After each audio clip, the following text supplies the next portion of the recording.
दोस्तों, इंसान प्यार में इतना अंधा हो जाता है कि उसे सामने वाले का घर परिवार कुछ भी दिखाई नहीं देता है कि मैं जो कदम उठा रहा हूँ इससे सामने वाले के घर परिवार को क्या फर्क पड़ेगा। बस वो इतना चाहता है कि किसी तरह मैं उसको हासिल कर लूँ। और ऐसी कहानी आज की है। जो एक लड़का होता है, कॉलेज में पढ़ता है, उसी में एक लड़की पढ़ती है, उससे प्यार करता है और प्यार दोनों में इतना बढ़ जाता है कि वो एक दूसरे से शादी करना चाहते हैं। लेकिन उनके घर वाले जब राजी नहीं होते हैं तो एक दूसरे की शादी तो नहीं होती है, उनके घर वाले अलग शादी करा देते हैं उस लड़की की। जब वो लड़की चली जाती है तो वो लड़का उसको भूल नहीं पाता है। जब भूल नहीं पाता है तो एक समय वो आता है, लगभग 19 साल बाद वो लड़के को पता चलता है कि वो लड़की कहाँ रह रही है। तो वो उसके घर पहुंच जाता है। पहुंचने के बाद दोनों मिलते हैं और वो लड़का कहता है कि तुम अपने घर परिवार छोड़ दो। और उसके बाद में कुछ ऐसा होता है कि दोस्तों, उनकी दुनिया में बहुत बड़ी चेंजिंग आ जाती है। तो जानते हैं पूरी कहानी के बारे में, बने रहें आप हमारे साथ में कहानी के साथ। दोस्तों एंड तक देखें और दोस्तों मेरी मेहनत के लिए एक लाइक कर दें जिससे मेरा भी हौसला बढ़ता है। नमस्कार दोस्तों, मेरा नाम है अजय श्रीवास्तव। आज की जो दोस्तों कहानी है वो मध्य प्रदेश के जिला लगता है एक जबलपुर, और जबलपुर के अंतर्गत एक थाना लगता है चरगामा।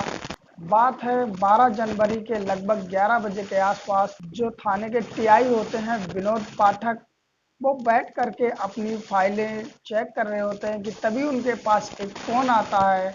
और उस फ़ोन में व्यक्ति कहता है, साहब मैं घुघरी से राजा राम बोल रहा हूँ, घुघरी कैनाल में एक डेड बॉडी तैर रही है, जो कि आप फटाफट से आ जाएं।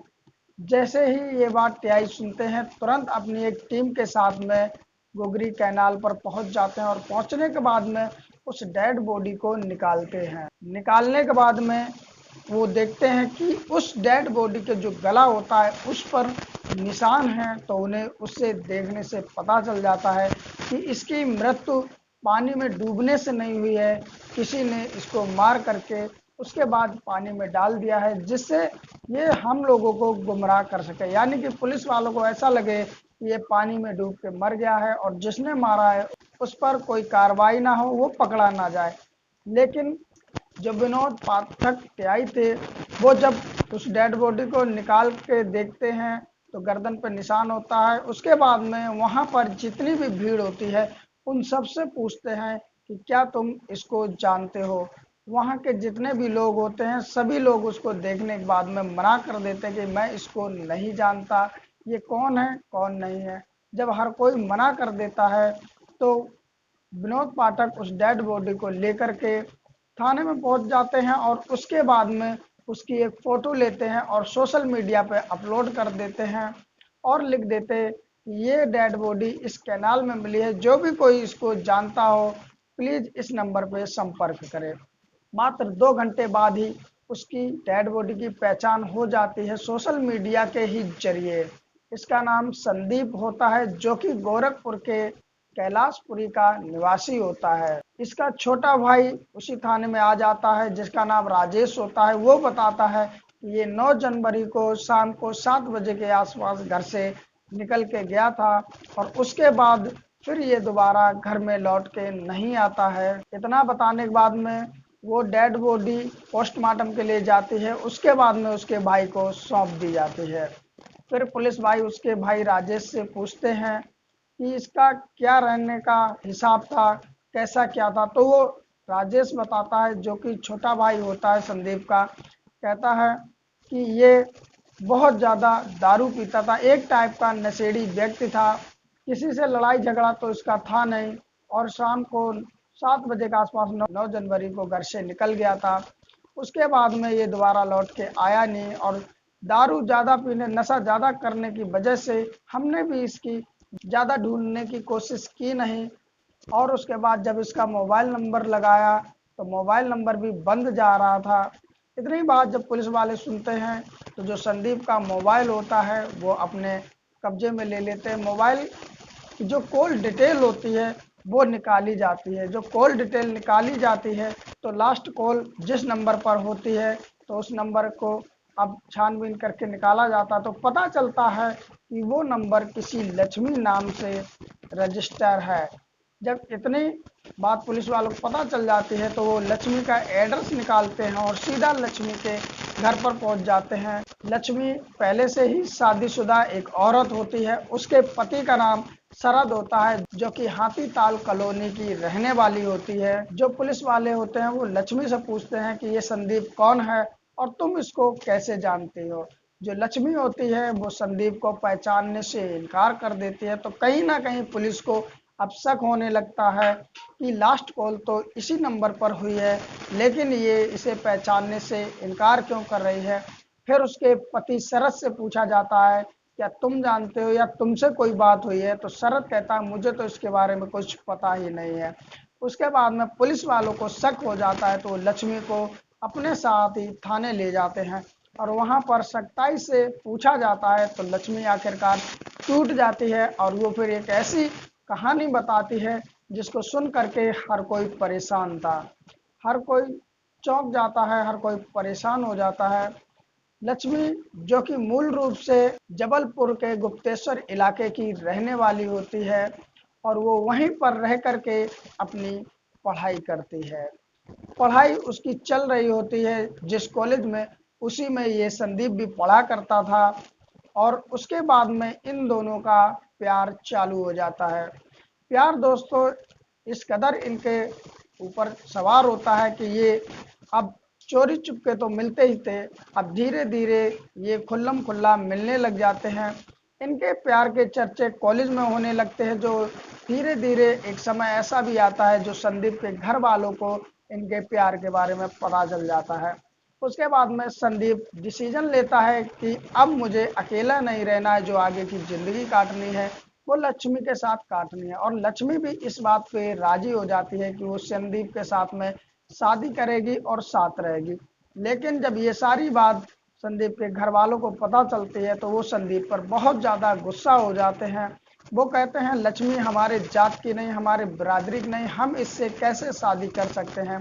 जब इतनी बात वो सुनता है संदीप तो वो बस एक ही फैसला करता है कि मैं शादी करूंगा तो लक्ष्मी के साथ करूंगा।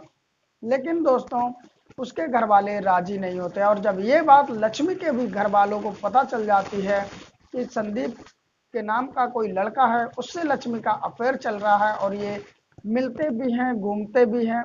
लेकिन दोस्तों लक्ष्मी के घर वाले भी इस शादी के खिलाफ थे। उन्हें कतई ये पसंद नहीं होता है कि मेरी बेटी किसी गैर बिरादरी में शादी करे। माता पिता डिसीजन लेते हैं कि हमें अगर अपनी इज्जत बचानी है तो इसको पढ़ाई से भी रोकना होगा और जल्द ही इसकी शादी कर दें। और वो करते भी ऐसे ही हैं। लक्ष्मी की पढ़ाई छुड़वा देते हैं और छुड़वाने के बाद में वो एक रिश्ता ढूंढना चालू कर देते हैं और उनको एक लड़का मिलता शरद नाम का, जो कि जिला सीनी के गुमा इलाके का रहने वाला होता है। और ये लोग उसी से रिश्ता तय कर देते हैं और एक समय ऐसा आता है कि लक्ष्मी की शादी शरद के साथ हो जाती है और वो अपने ससुराल चली जाती है। ये सारी बातें जब पता चलती हैं संदीप को तो उससे बर्दाश्त नहीं होता है। अब वो धीरे धीरे उसकी जुदाई में इतना एकदम पागल सा हो गया है कि अब वो शराब का सहारा लेने लगता है और शराब बहुत ज़्यादा मात्रा में पीने लगता है। अब वो कई बार कांटेक्ट करने की कोशिश लक्ष्मी से करता है लेकिन उससे कांटेक्ट हो नहीं पाता है क्योंकि उस समय इतने ज़्यादा मोबाइल नहीं चलते थे। लेकिन उसके पास मोबाइल था, वो कांटेक्ट भी करने की कोशिश करता लेकिन लक्ष्मी से कोई कांटेक्ट होता नहीं है। अब वो शराब बहुत ज़्यादा मात्रा में पीता रहता है। जब संदीप के घर वाले देखते हैं कि संदीप की हालत दिन पे दिन बेकार होती जा रही है तो वो भी संदीप की शादी एक अच्छी लड़की से कर देते हैं, जिससे संदीप अब अपनी ज़िंदगी में खुश रहने लग जाए और लक्ष्मी को भूल जाए। संदीप की शादी हो जाती है और शादी होने के बाद में लगभग 2 साल तक उसकी बीवी साथ में रहती है। लेकिन वो देखती है कि संदीप सुधरने वाला नहीं है, वो दारू पीता है और बात बात पे झगड़ा भी करता है। तो संदीप की जो पत्नी होती है उसको छोड़ करके चली जाती है। और लगभग इधर जो लक्ष्मी होते हैं और जो शरद होते हैं वो दोनों लगभग 19 साल बाद वहां पर का मकान बेच करके जहां वो रहते हैं और ताल कॉलोनी में एक मकान किराए पर लेके रहने लग जाते हैं। जब ये बात संदीप को पता चलती है कि हाथी ताल कॉलोनी पर लक्ष्मी रह रही है तो वो बहुत ज़्यादा खुश हो जाता है और खुशी के मारे एक दिन वो उससे मिलने पहुंच जाता है। और पहुंचने के बाद जब लक्ष्मी के घर पर संदीप पहुंचता है तो उस समय लक्ष्मी का पति शरद होता नहीं है और उसके अब 2 बच्चे भी हो चुके होते, क्योंकि अब शादी से अब तक 19 साल बीत चुके होते हैं।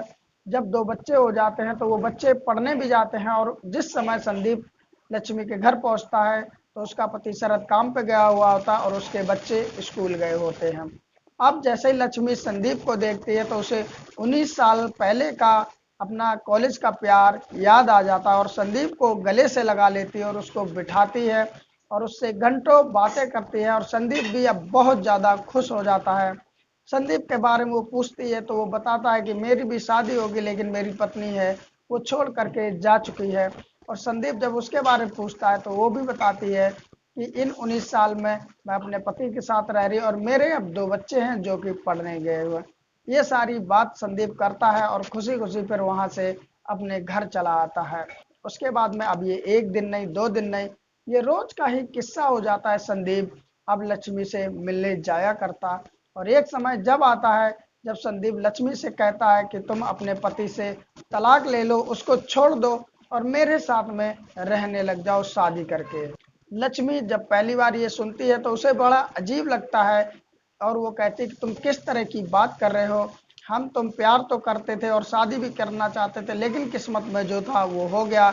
आज प्यार करे हुए हमें 19 साल बीत चुके हैं, जो कि मेरे शादी के भी 19 साल हो गए हैं। मैं 2 बच्चों की माँ हूँ, अपने पति को कैसे छोड़ सकती हूँ। वो ये बात जब संदीप से कहती है तो संदीप कुछ भी मानने को तैयार नहीं होता है और वो कहता है कि तुम अपने पति को छोड़ दो, मेरे साथ रहने लग जाओ। जो लक्ष्मी होती है वो बहुत संदीप को समझाती है लेकिन उसको एक भी समझ में नहीं आती है।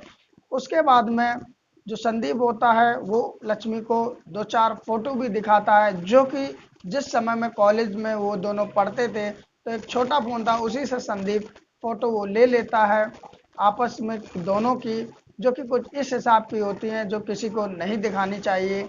उसके बाद में संदीप धमकी देता है अगर तुम अपने पति को नहीं छोड़ोगी तो मैं ये फोटो वायरल कर दूंगा और तुम्हारे पति को भी दिखा दूंगा।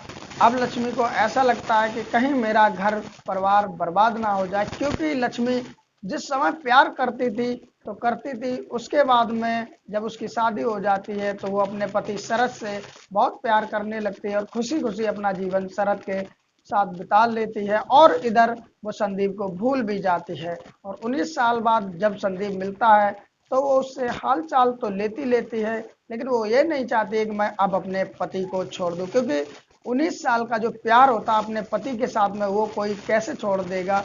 अब लक्ष्मी को लगने लगता कहीं मेरा घर बर्बाद ना हो जाए, कहीं मेरा घर टूट ना जाए, इसलिए वो अपनी बड़ी बहन के लड़के से बातचीत करती जिसका नाम कपिल होता है और वो उसको अपने घर बुलाती है। वो सारी बात अपने बहन के लड़के को बता देती है। कपिल जिसकी उम्र लगभग 25 साल होती है। इतनी बात जब कपिल सुनता है तो वो अपनी मौसी को कहता है कि तुम निश्चिंत रहो, मैं कुछ रास्ता निकालूंगा। लक्ष्मी जो होती है वो कपिल से कहती है कि जल्दी कोई रास्ता निकालो, कहीं मेरा घर बर्बाद ना हो जाए, कहीं ये सोशल मीडिया पे पोस्ट शेयर ना कर दे, वो फोटो शेयर ना कर दे। कपिल जो होता है अब उसे वो मारने की सोच लेता है, क्योंकि कपिल भी उसको जानता था और उसको मामा कहता था।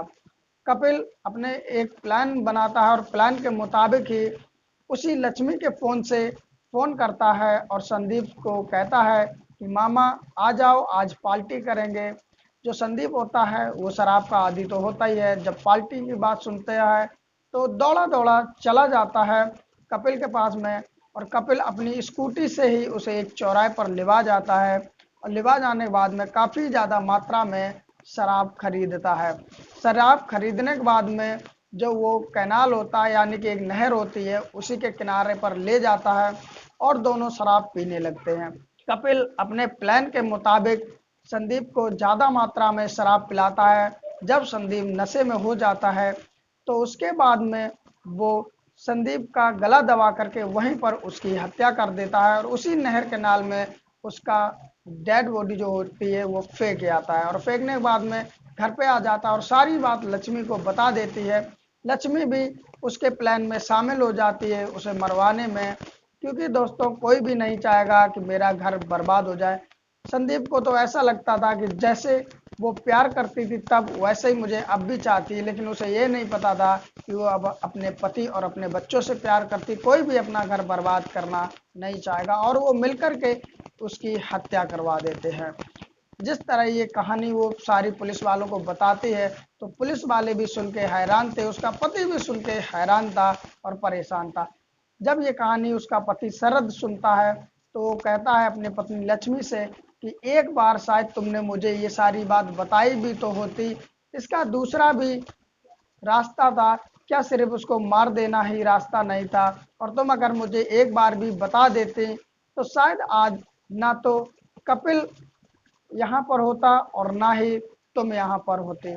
पुलिस लक्ष्मी के बताए हुए बयान पर कपिल को भी अरेस्ट कर लेती है और अब लक्ष्मी और कपिल को जिला अदालत में पेश करती है। उसके बाद में जेल भेज दिया जाता है। लेकिन दोस्तों, क्या लक्ष्मी ने ठीक किया अपने घर परिवार बचाने के लिए या गलत किया? प्लीज़ अपना उत्तर कमेंट में ज़रूर शेयर करें और कहानी कैसी लगी ये भी हमें बताएं। वीडियो अच्छी लगी है तो एक लाइक करें और चैनल को कर लें सब्सक्राइब और बेल आइकन आएगा उसे प्रेस करके ऑल पर कर दें, जिससे मेरी हर वीडियो आप तक पहुंचती रहे।